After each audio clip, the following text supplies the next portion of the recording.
یہ کوئی عام دن نہیں تھا، یہ وہ دن تھا جب 3 کانٹیننٹس پر پھیلی دا گریٹ اوٹومن امپائر کے سلطان دیوان کے اندر کافی پریشان اور فکر مند نظر آ رہے تھے۔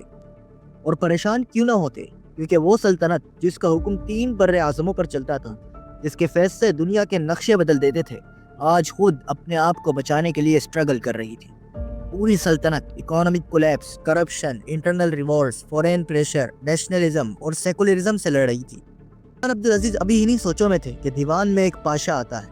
اس پاشا کا حلیہ تو مذہبی تھا، لیکن وہ یورپ کی سیکولر آئیڈیولوجی کا دیوانہ تھا۔ سلطان تو تخت پر ایسے ہی بیٹھے تھے، اصل پاور تو اس فیمس سیکولر مدحت پاشا کے ہاتھ میں تھی۔ اس نے دربار میں آتے ہی سلطان سے کہا، ان سب خرابیوں کی وجہ آپ ہیں سلطان، لہٰذا آپ ریزائن کر دیں۔ اور پھر اس طرح وہ سلطان جو 3 کانٹیننٹس پر حکمرانی کر رہا تھا، اسے زبردستی معزول کر دیا جاتا ہے۔ اب یہ سیکولر منسٹرز رائل فیملی میں ایسے شخص کی تلاش میں لگ جاتے ہیں جو سلطنت عثمانیہ کو سیکولر اور ماڈرنائز کرنے میں ان کا ساتھ دے، اور آخر کار وہ سلطان عبدالعزیز کے بھتیجے مراد خامس کو سلطان بنا دیتے ہیں۔ ابھی 3 دن ہی گزرے تھے کہ معزول شدہ سلطان عبدالعزیز اپنے کمرے میں مردہ پائے جاتے ہیں، ان کی کلائیاں کٹی ہوتی ہیں۔ آفیشلی تو یہ اعلان کیا جاتا ہے کہ انہوں نے خودکشی کر لی ہے، لیکن صورتحال سے اندازہ ہو چکا تھا کہ یہ ایک پلینڈ قتل تھا۔ سلطان مراد خامس اپنے چچا کا یہ حال دیکھ کر اور منسٹرز کے پریشر کو برداشت کرتے کرتے مینٹلی انسٹیبل ہونے لگتے ہیں، اور ٹھیک 3 مہینے بعد انہیں پاگل قرار دے کر معزول کر دیا جاتا ہے۔ سیکولر منسٹرز دوبارہ سے رائل فیملی میں ایسے شہزادے کو ڈھونڈنے لگتے ہیں جو سیکولر سلطان ہونے کے ساتھ ساتھ سلطنت کا بوجھ اٹھانے کے قابل بھی ہو، اور رائل فیملی میں ایسا مضبوط شہزادہ ایک ہی تھا، شہزادہ عبدالحمید خان۔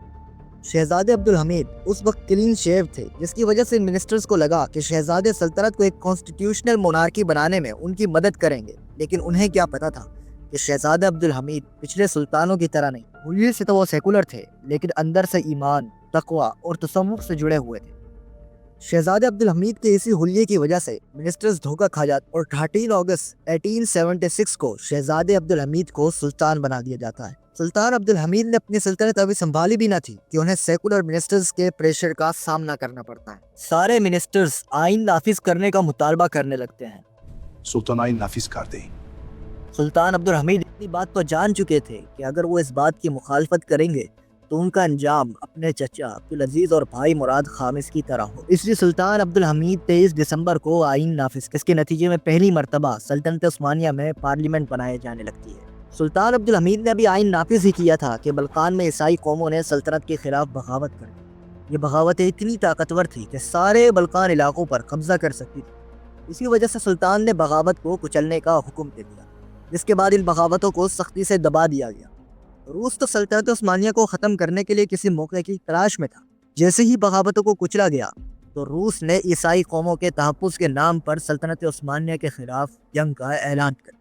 سلطان کو یہ امید تھی کہ برطانیہ اس جنگ میں ان کی ضرور مدد کرے گا، لیکن سلطان کا یہ اندازہ غلط نکلا۔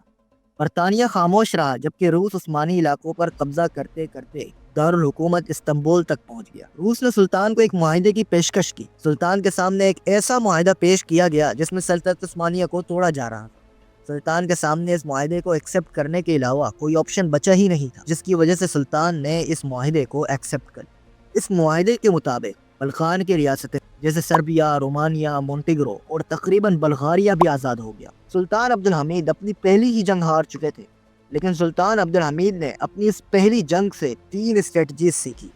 پہلی، اگر سلطنت کو طاقتور بنانا ہے تو اسے اندر سے مضبوط کرنا ہوگا۔ دوسری، ویسٹرن پاور پر کبھی بھروسہ نہیں کرنا۔ تیسری، اگر سلطنت کو بچا کے رکھنا ہے تو مغرب کو آپس میں توڑنا ہوگا۔ اور یہی 3 اسٹریٹجیز تھی جس نے سلطان کو 33 سال تک ایک رولر بنا کے رکھا۔ سلطان نے سلطنت کو مضبوط کرنے کے لیے آئین کو منسوخ کر دی اور پاور کو سینٹرلائز کر لیا۔ سلطان عبدالحمید نے نیشنلزم کو روکنے کے لیے اسلامک آئیڈینٹی پر زور دیا۔ ویسٹرن پاور سلطنت عثمانیہ کو ختم کرنا چاہتی تھی، لیکن وہ سلطان سے ڈرتی تھی کیونکہ سلطان کے پاس ایک ایسی پاور تھی جس سے وہ دنیا کے نقشے بدل سکتے تھے، اور وہ پاور تھی خلافت۔ عبدالحمید صرف سلطنت کے سلطان نہیں تھے بلکہ پوری دنیا کے مسلمانوں کے خلیفہ بھی تھے۔ ویسٹرن پاورز کو یہ ڈر لگا رہتا تھا کہ سلطان کہیں ان کے خلاف جہاد کا اعلان نہ کر دے، جس سے پوری امت متحد ہو کر ان کے خلاف لڑنا شروع کر دے۔ اور ویسٹرن پاورز کا یہ ڈر ہسٹوریکلی ریکارڈڈ بھی ہے۔ سلطان عبدالحمید کو جب خبر پہنچی کہ فرانس میں حضور کی شان میں گستاخی پر ایک ڈرامہ بنایا جا رہا ہے جس میں حضور کی کردار کشی بھی کی جائے گی، تو سلطان نے فوراً فرانس کے سفیر کو بلوایا اور کہا، ہم مسلمان اپنے پیغمبر سے بہت محبت کرتے ہیں، اتنی کہ ان سے محبت کرنے والوں نے اپنی جان نثار کر دی ان کی حرمت پر۔ تردد کیے بغیر ہم بھی کر دیں گے۔ ہم بالکن، عراق، سیریا، جبل لبنان، حجاز، کفکاز، اناطولیہ اور پایہ تخت کے سلطان ہیں۔ ہم اسلام کے خلیفہ سلطان عبدالحمید ہیں۔ اگر اس ناٹک کو نہیں روکا گیا تو تباہ و برباد کر دیں گے تمہیں ہم۔ اور صرف 2 دن کے اندر ڈرامہ ہی نہیں بلکہ تھیٹر ہی بند کرا دیا گیا۔ سلطان عبدالحمید نے مغرب کو توڑنے کے لیے برطانیہ، روس اور جرمنی کو ایک دوسرے کے خلاف استعمال کرنا شروع کر دیا۔ برطانیہ اور روس کے مقابلے میں سلطان نے جرمنی کو اپنا الائے بنایا۔ سلطان نے جرمنی کی مدد سے فوج اور ویپنز کو ماڈرنائز کرنے کا کام شروع کر دیا۔ جرمن کمپنیز کو بڑے بڑے پروجیکٹ دیے، جس میں سب سے بڑا پروجیکٹ تھا 19 کا برلن بغداد ریلوے پروجیکٹ۔ اس ریلوے لائن کا مقصد جرمنی اور استنبول کو عراق سے جوڑنا تھا، جو جرمنی کے لیے فائدے کا سودا تھا مگر برطانیہ اور روس کے لیے ریڈ الارم تھا۔ یہ پروجیکٹ شروع تو ہو گیا لیکن چیلنجز کی وجہ سے یہ پروجیکٹ ڈیلے ہوتا رہا۔ پھر ورلڈ وار 1 نے اس پروجیکٹ کو مکمل روک دیا۔ سلطان عبدالحمید نے روس سے شکست کے بعد ایک ایسا موو کھیلا جس نے سلطان عبدالحمید کے سارے دشمنوں کو چیک میٹ کر دیا۔ سلطان عبدالحمید یہ سمجھ چکے تھے کہ اگر ان کو پورے سینیریو کو سمجھنا ہے تو ان کے پاس رپورٹس ہونی چاہیے، جس کے چلتے سلطان عبدالحمید نے ایک سیکرٹ انٹیلیجنس نیٹ ورک بنانا شروع کر دیا۔ یہ انٹیلیجنس نیٹ ورک سلطان کو ministers, generals, political groups, news paper writers اور ویسٹ کی ساری خبریں دینے لگا۔ اس سیکرٹ نیٹ ورک کی وجہ سے بغاوتیں رک گئیں، سیکولر منسٹرز کمزور ہوتے چلے گئے اور یورپ کے سارے پلانز فیل ہونے لگے۔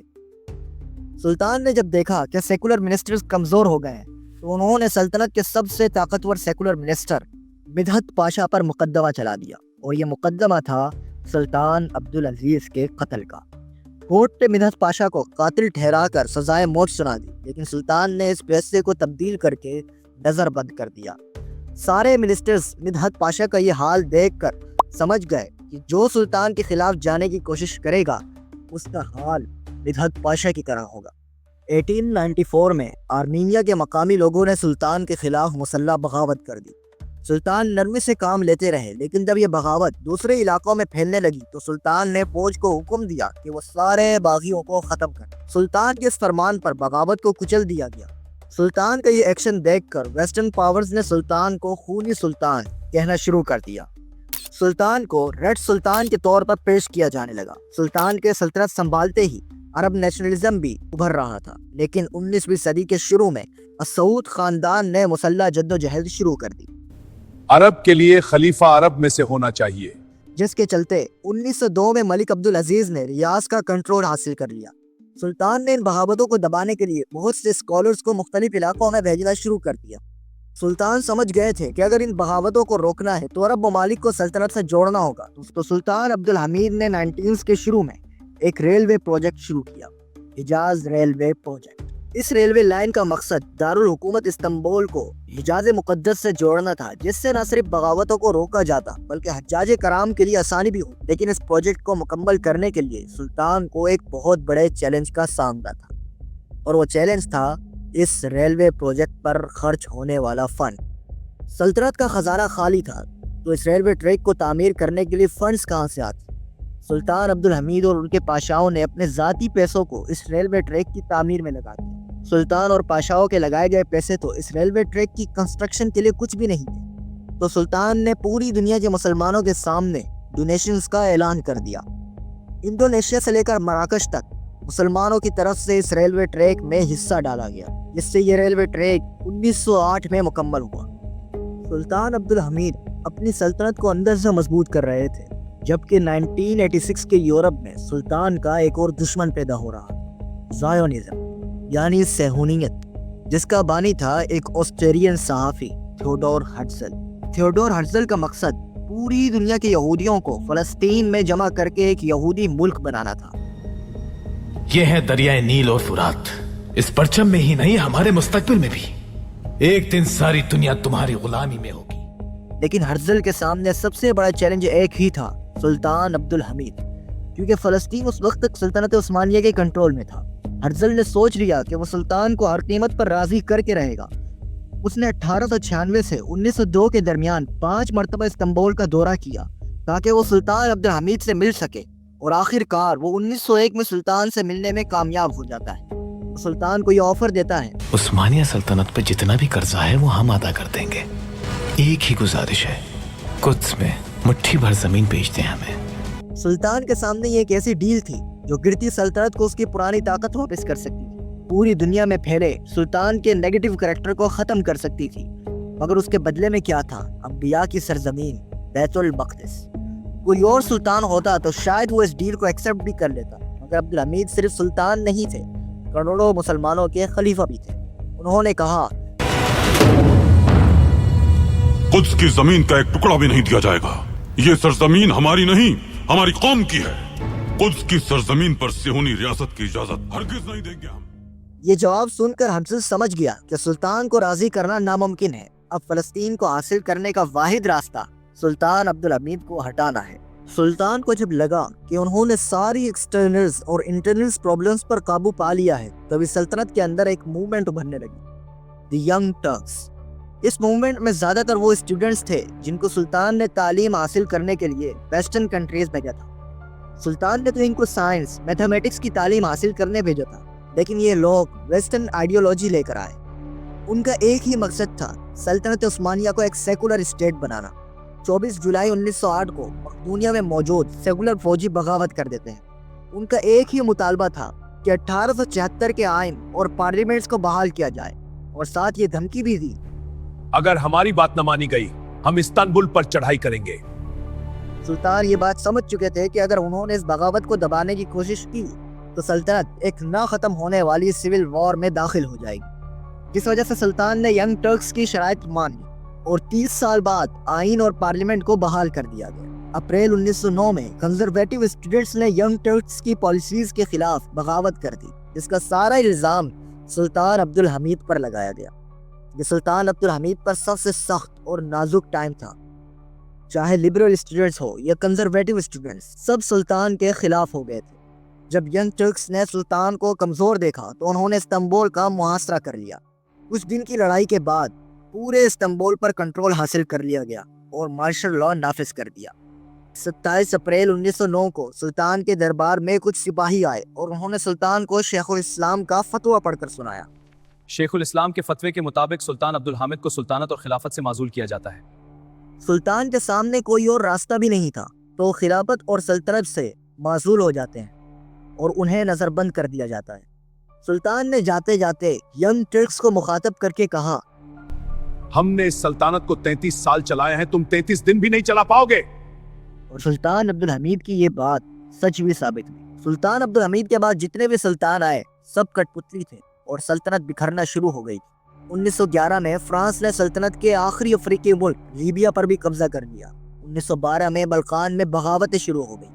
سربیا، بلغاریہ، مونٹیگرو سب نے مل کر سلطنت پر حملہ کر دیا۔ سلطنت اپنی آخری سانس سے ہی لے رہی تھی کہ 1914 میں سلطنت کو ورلڈ وار 1 میں دھکیل دیا گیا، اور ورلڈ وار 1 کے خاتمے کے بعد سلطنت پوری ٹوٹ چکی تھی۔ وہ فلسطین جسے سلطان نے ملینز آف ڈالر میں غلام نہیں ہونے دیا تھا، آج فری میں برطانیہ کے قبضے میں تھا۔ ورلڈ وار ختم ہونے سے کچھ مہینے پہلے سلطان عبدالحمید کی وفات ہو گئی۔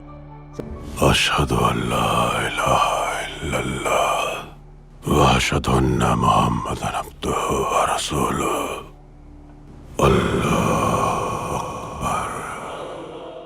سلطان کو ہٹانے والے لوگوں نے جب سلطنت کا جنازہ نکلتے دیکھا تو وہ بھی سلطان کو ہٹانے پر پچھتانے لگے، لیکن اب پچھتانے کا کیا فائدہ رہ گیا؟